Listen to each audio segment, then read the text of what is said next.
الصلاة والسلام عليك يا رحمة للعالمين وعلى آلك وأصحابك يا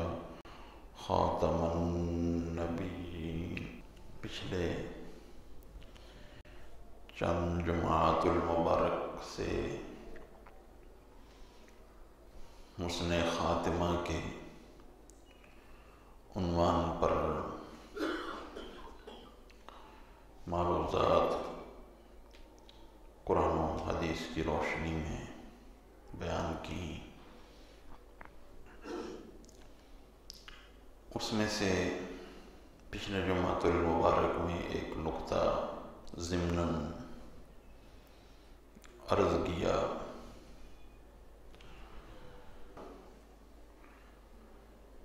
استقامت عمل صالح پر، استقامت ایمان پر، یہ حسن خاتمہ کا سب سے بڑا اور بہترین ذریعہ ہے۔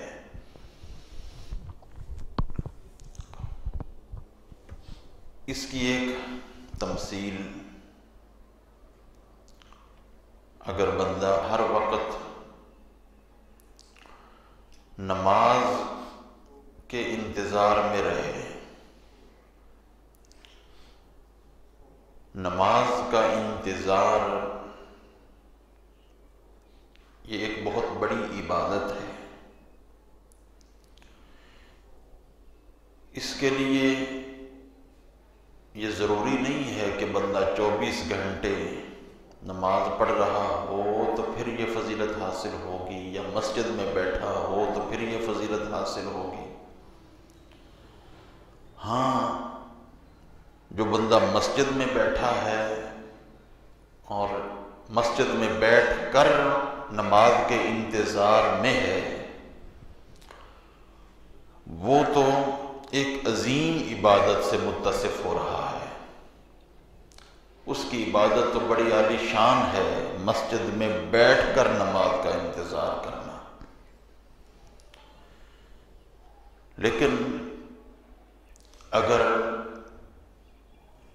بیٹھ کر نہ بھی انتظار کرے لیکن دل اس کا نماز کے انتظار میں ہو، یعنی جب بھی وہ ٹائم دیکھے تو اس کے ذہن میں نماز ہو کہ اب نماز سے 2 گھنٹے باقی رہ گئے ہیں، اب نماز سے 1 گھنٹہ باقی رہ گیا ہے، یعنی کوئی بھی کام وہ کرنے لگے، کسی میٹنگ میں جانے لگے، کوئی کام زندگی کا وہ کرنے لگے، تو اس کے سامنے نماز ہو کہ کہیں وہ نماز میں رکاوٹ تو نہیں بن جائے گا۔ تو اس طرح بندہ 24 گھنٹے نماز کے انتظار میں رہ سکتا ہے، اور اس پر یقیناً اللہ رب العزت کی طرف سے بڑا اجر ملے گا۔ یہ کیونکہ نیت ہے، ہر وقت بندے کی زندگی نماز کے انتظار میں ہے، تو 24 گھنٹے سارے کام بھی ہو جائیں گے، اور اسی 24 گھنٹوں میں نماز کے انتظار کی وجہ سے اگر بندے کو موت آئے گی تو وہ بندے کو موت حالت نماز میں آئے گی، وہ ایک خوبصورت موت ہوگی۔ اور جو میں عرض کر رہا ہوں کہ پکا ارادہ ہو اگر کسی عمل کا تو اس پر بھی مکمل ثواب ملتا ہے، وہ بندہ گویا کہ وہ کام کر رہا ہے۔ اس پر ایک حدیث پاک حضرت سیدنا ابو کبشہ انماری رضی اللہ تعالیٰ عنہ سے مروی ہے۔ سرکار دو عالم صلی اللہ علیہ وآلہ وسلم نے ارشاد فرمایا، حدیث تو لمبی ہے لیکن سرکار نے 4 بندوں کا تذکرہ کیا ہے، جن میں سرکار نے 2 بندے جن کا پہلے تذکرہ فرمایا عبد رزقہ اللہ مالا وعلما،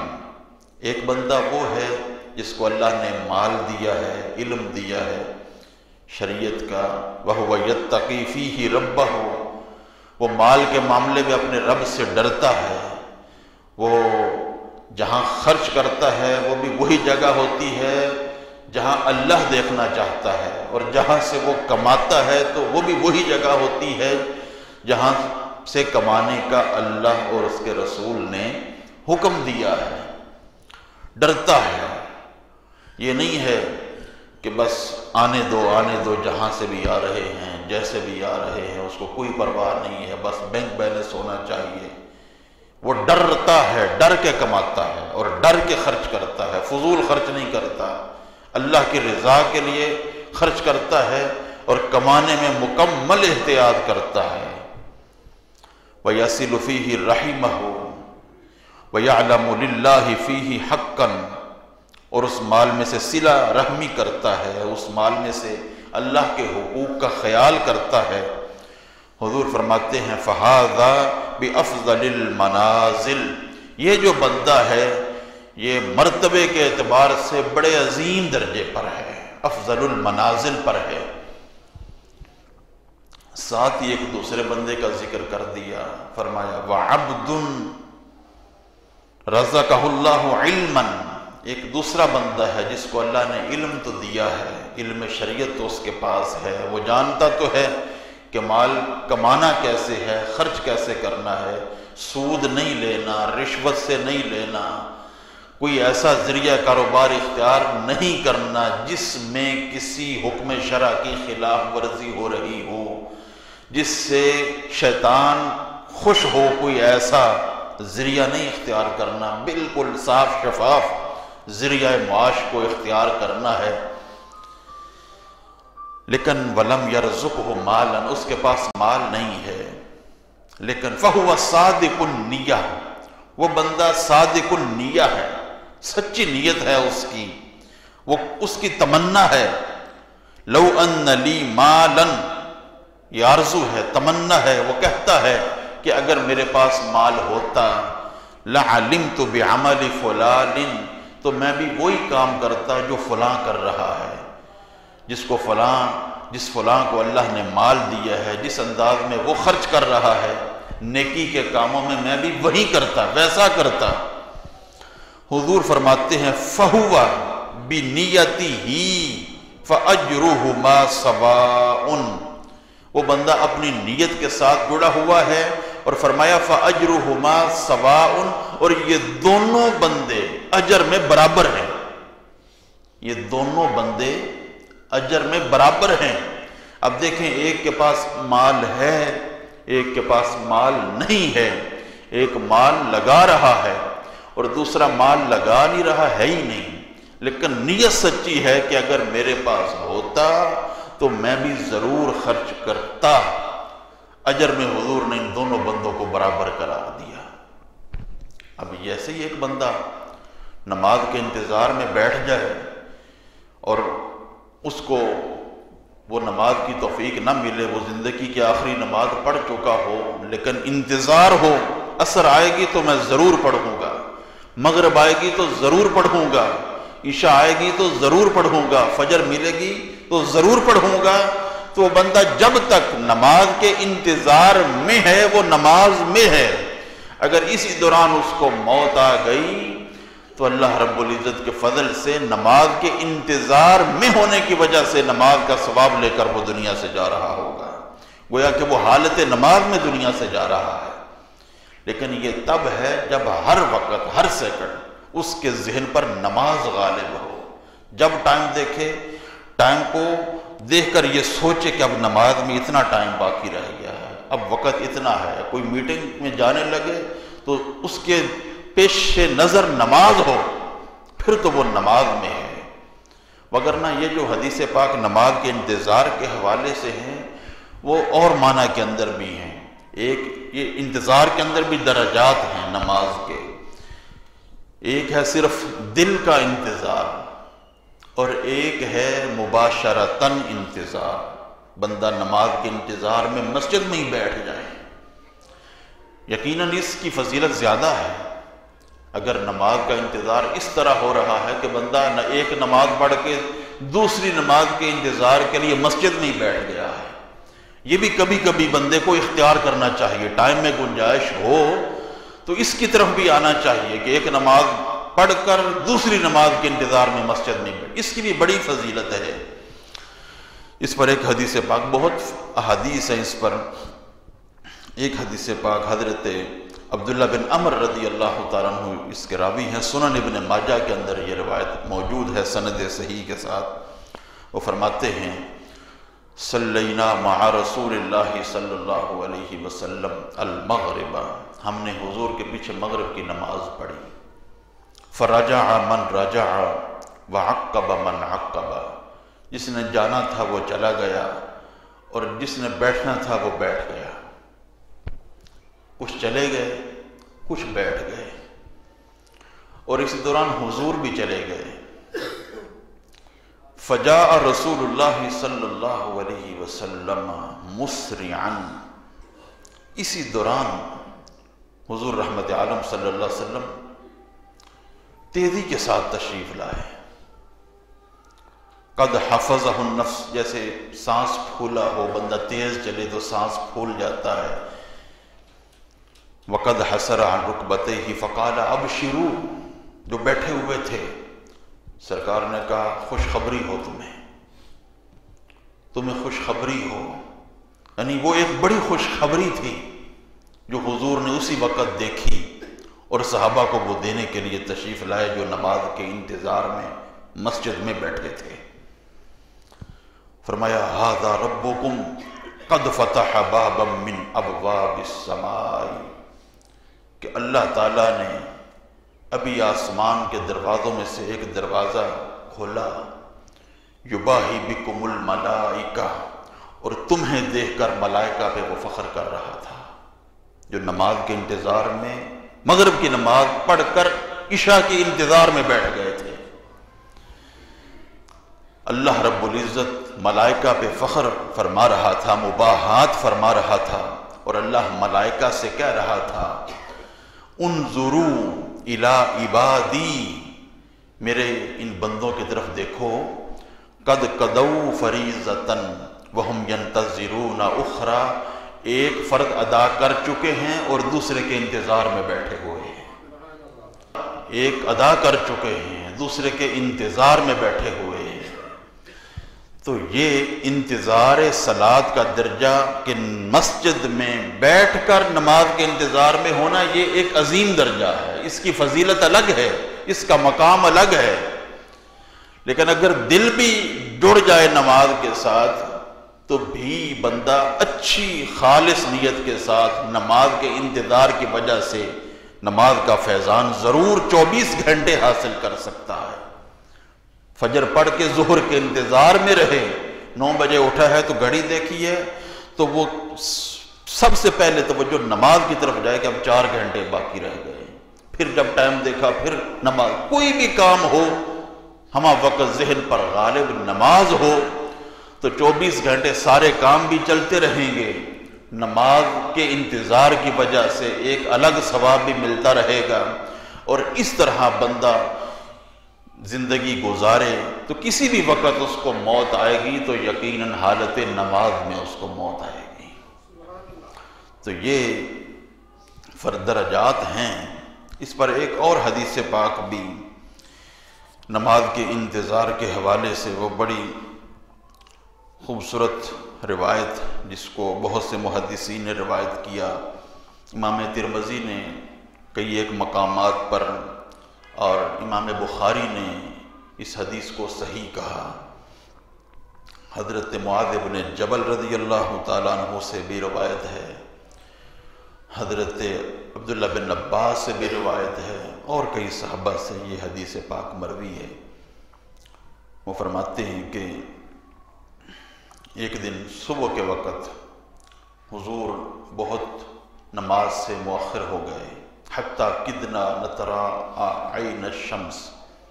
یہاں تک کہ سورج طلوع ہونے کے قریب ہونے لگا، ہم حضور کے انتظار میں ہیں۔ فخرج سریعا، حضور جلدی جلدی تشریف لائے۔ فصلی رسول اللہ صلی اللہ علیہ وسلم وتجوز فی صلاتہ، حضور نے نماز پڑھائی اور بڑی مختصر نماز پڑھائی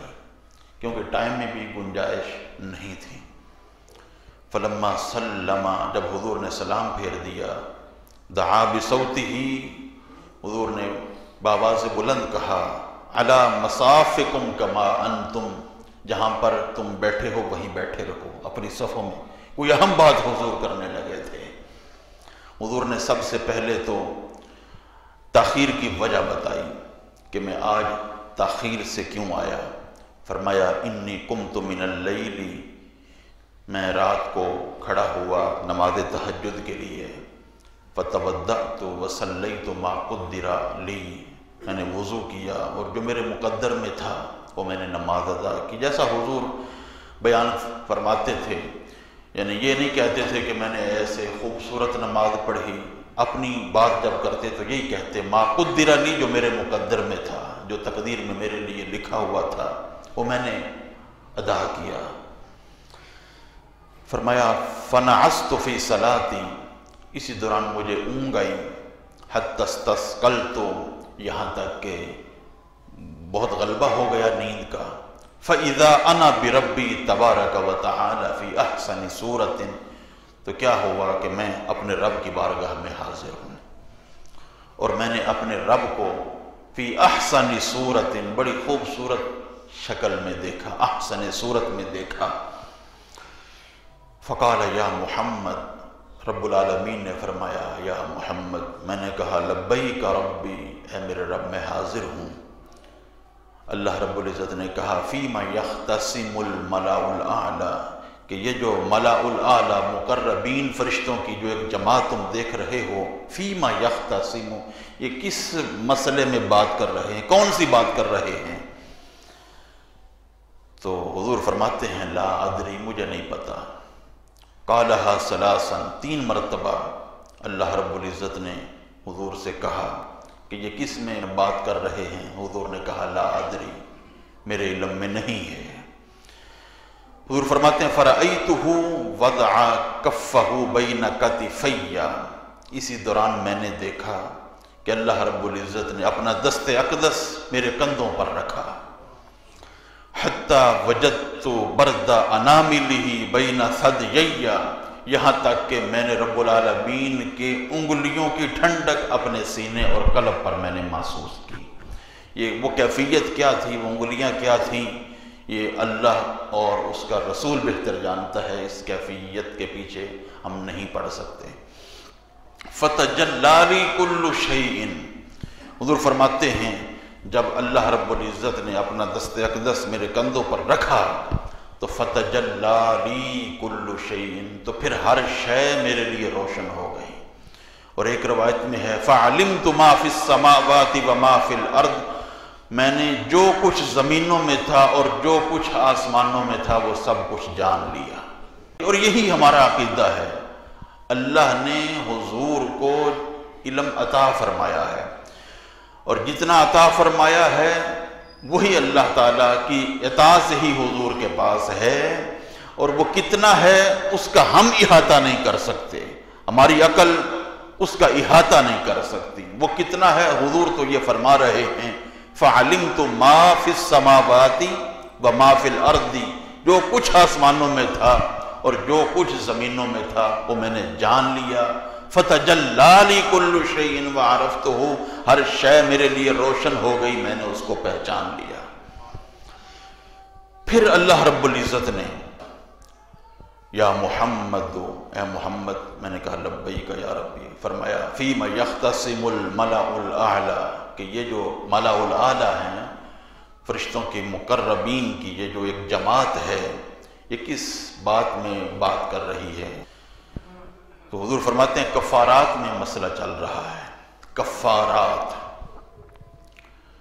کہ کون سے عمل ایسے ہیں جن کی وجہ سے گناہ معاف ہو جاتے ہیں۔ کفارات، یہ کفارہ مبالغہ ہے، یعنی ایسے عظیم عمل جن کی وجہ سے گناہ مٹ جاتے ہیں، گناہ ختم ہو جاتے ہیں، جو گناہوں کو ختم کر دیتے ہیں۔ کفارات میں اللہ رب العزت نے کہا وما ہن، وہ کون سے ہیں؟ تو حضور نے پھر بتایا، فرمایا مشی الاقدام الی الجماعات، مشی الاقدام الی الجماعات، جماعت لینے کے لیے پیدل چل کے جانا، جماعت کے لیے پیدل چل کے جانا یہ عظیم عمل ہے، یہ کفارہ ہے، یہ گناہوں کو مٹاتا ہے، سواریوں پر نہیں۔ اس وقت شاید سواریوں کا کوئی تصور ہی نہیں تھا، لیکن نگاہ نبوت قیامت تک کا منظر دیکھ رہی تھی کہ میری امت کے لوگ ایسے بھی ہوں گے جو سواریوں پر مساجد کی طرف آئیں گے۔ اور کئی احادیث میں واضح طور پر فرمایا ہے کہ سواریوں پر چل کر نہیں، پیدل چل کر جماعت لینے کے لیے آنا۔ پھر فرمایا والجلوس فی المساجد بعد الصلوات، اور نماز پڑھنے کے بعد مساجد میں بیٹھ جانا۔ یہ نہ ہو کہ جو ہی نماز ختم ہوئی تو بھاگم بھاگ فوری ایسے نکلے جیسے کسی قید کے اندر مبتلا تھے، امام نے سلام پھیرا بس نکلو اب جلدی سے۔ والجلوس فی المساجد بعد الصلوات، فرمایا واسباغ الوضوء حین الکریہات، اور جب بندہ کسی مشکل میں ہو، سردی بھی لگ رہی ہو لیکن دل نہ کر رہا ہو وضو کرنے کا، اس وقت بھی مکمل وضو کرنا، اس وقت بھی کامل وضو کرنا، سنن کی رعایت کرتے ہوئے، آداب کی رعایت کرتے ہوئے وضو کرنا۔ حضور نے فرمایا یہ ہیں کفارات، ان کی وجہ سے اللہ رب العزت گناہوں کو مٹا دیتا ہے۔ اور دوسری حدیث پاک میں ہے، حضور علیہ السلام نے فرمایا اسی روایت میں، فرمایا فمن فعل ذالک، یہ ہمارے موضوع سے متعلقہ بات، حضور نے فرمایا فمن فعل ذالک عاش بخیر، جو بندہ یہ کام کر کے دنیا سے جاتا ہے، عاش بخیر ومات بخیر، وہ زندہ بھی بڑی خوبصورت زندگی کے ساتھ رہتا ہے، ومات بخیر، اور جب جاتا ہے تو خیر کے ساتھ ہی دنیا سے جاتا ہے۔ یعنی جو بندہ حسن خاتمہ لینا چاہتا ہے وہ یہ کام کرے، حسن خاتمہ کی نعمت لینا چاہتا ہے وہ یہ کام کرے، پیدل جماعت لینے کے لیے مساجد کی طرف آئے، نماز کے بعد مسجدوں میں بیٹھ جائے، اور وضو اس وقت بھی کامل کرے جب بندے کا وضو کرنے کو دل نہ کر رہا ہو، سردی بہت ہو، ٹھنڈا پانی ہو، اس وقت بھی سنن اور آداب کی رعایت کے ساتھ اگر یہ تین نعمتیں بندے کو حاصل ہو جائیں تو فرمایا وہ خیر کے ساتھ جی رہا ہے اور خیر کے ساتھ ہی دنیا سے جا رہا ہے۔ قرآن پاک میں بھی اللہ رب العزت نے فرمایا من عمل صالحا من ذکر او انثى وهو مؤمن فلنحيينه حیاتا طیبہ، جو بندہ صالح کام کرتا ہے، عورت ہو یا مرد ہو، ایمان کی حالت میں اچھے کام کرے، فرمایا فَلَنُحْيِيَنَّهُ حَيَاتًا طَيِّبَةً، ہم اسے پاکیزہ زندگی دیتے ہیں، حیات طیبہ دیتے ہیں، دنیا کی زندگی، دنیا کے اندر بھی وہ پاکیزہ خوبصورت زندگی گزارتا ہے، اس کی قبر بھی، اس کی آخرت بھی پاکیزہ اور خوبصورت ہوتی ہے۔ محدثین فرماتے ہیں اس کی تشریح میں، کہتے ہیں دیکھ لیں، مومن ہو، عمل صالح کر رہا ہو تو مومن کو پاکیزہ زندگی، حیات طیبہ، ہاں خواہ وہ تنگ دست ہو مومن، عمل صالح کر رہا ہو، وہ تنگ دستی میں بھی اللہ کی قضاء پہ راضی رہے گا، وہ صابر رہے گا، وہ شاکر رہے گا، فسق و فجور سے کام نہیں لے گا۔ اگر تو ہے ہی وہ خوشحال ہے، مالی فراوانی بھی ہے، پھر تو ٹھیک ہے، پھر تو دنیا میں بھی لوگ دیکھ رہے ہیں کہ بھئی خیر ہے اس کی، لیکن اگر دنیا میں دکھنے میں وہ تنگ دست بھی ہو تب بھی وہ فَلَنُحْيِيَنَّهُ حَيَاتًا طَيِّبَةً کے رزق کے ساتھ مالا مال ہوگا۔ لیکن جو بندہ فاجر ہے، پر وہ کہتے ہیں اگر تو وہ تنگ دست ہے پھر تو آپ دیکھنے میں ہی دیکھ رہے ہیں کہ بھئی جناب اس کے پاس تو کچھ نہیں ہے، لیکن اگر فاجر شخص، بدبخت شخص، گناہگار شخص مالدار بھی ہو، کہتے ہیں اس کو یہ حیات طیبہ کا رزق نہیں ملتا، ہر وقت وہ پریشانی میں ہوتا ہے، جو مال اس نے کمایا ہے اس سے زیادہ مل جائے، وہ راضی نہیں ہوتا، تھوڑے پہ راضی نہیں ہوتا، 1 کروڑ آتا ہے تو دوسرے کی تمنا میں ہوتا ہے، کبھی اس کو شکر کی دولت نہیں ملتی، وہ اللہ کی قضاء پہ راضی نہیں ہوتا۔ مومن اگر اچھا عمل کر رہا ہے تو تھوڑے پہ بھی راضی ہو رہا ہے۔ تو یہ حضور فرماتے ہیں جو بندہ یہ کام کرتا ہے تو عاش بخیر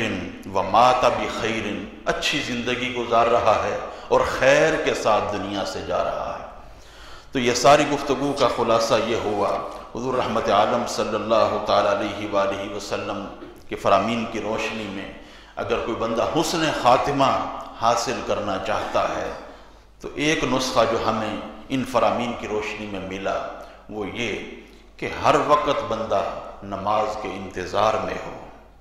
نماز کا انتظار اس کے درجات ہیں۔ مسجد میں بیٹھ کر جو نماز کا انتظار ہے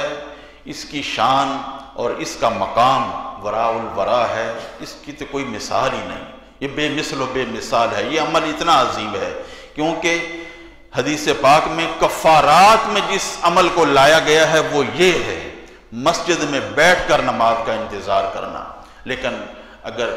اس تک کوئی نہیں پہنچ سکتا تو کم از کم قلبی انتظار تو ہو، قلبی انتظار تو ہو کہ اپنے کام جتنے بھی دنیا کے ہیں وہ کر رہا ہے، مغرب کی نماز پڑھی ہے، عشاء کا انتظار شروع ہو گیا ہے، وہ جو بھی میٹنگ کرے گا، جو بھی ڈیل کرے گا، کاروباری جو بھی کام کرے گا، لیکن وہ پہلے نماز دیکھے گا کہ کہیں نماز میں یہ رکاوٹ تو نہیں بن رہی، نماز میں یہ خلل تو نہیں بنے گی۔ اس کی 24 گھنٹے نماز کے گرد گھوم رہے ہیں۔ اگر اس طرح وہ 24 گھنٹے اپنے مینج کر لے تو وہ بندہ حالت نماز میں رہے گا، سارے کام بھی ہو جائیں گے لیکن دل نماز سے جڑا رہے گا، اور موت انہی 24 گھنٹوں میں کسی وقت آئے گی، کسی اور 25واں گھنٹہ تو نہیں ہوگا۔ تو جب انہی اوقات کے اندر موت نے آنا ہے اور بندہ 24 گھنٹے نماز کے انتظار میں ہے تو بندے کو جب بھی موت آئے گی تو گویا نماز کے انتظار کی وجہ سے نماز میں موت آئے گی، نماز میں موت آئے گی۔ اور اگر بندہ نماز کی حالت میں دنیا سے چلا جائے تو حضور نے فرمایا جو بندہ جس حالت میں دنیا سے جاتا ہے اسی حالت میں اٹھایا جاتا ہے، اس کا انجام ویسا ہوتا ہے۔ تو خوبصورت موت لینے کے لیے بہترین اور آسان عمل ہے کہ بندے کے 24 گھنٹے نماز کے ارد گرد مربوط ہو جائیں، کوئی مشکل کام نہیں ہے۔ اللہ عمل صالح کی توفیق عطا فرمائے۔ وما علیہ الا البلاغ۔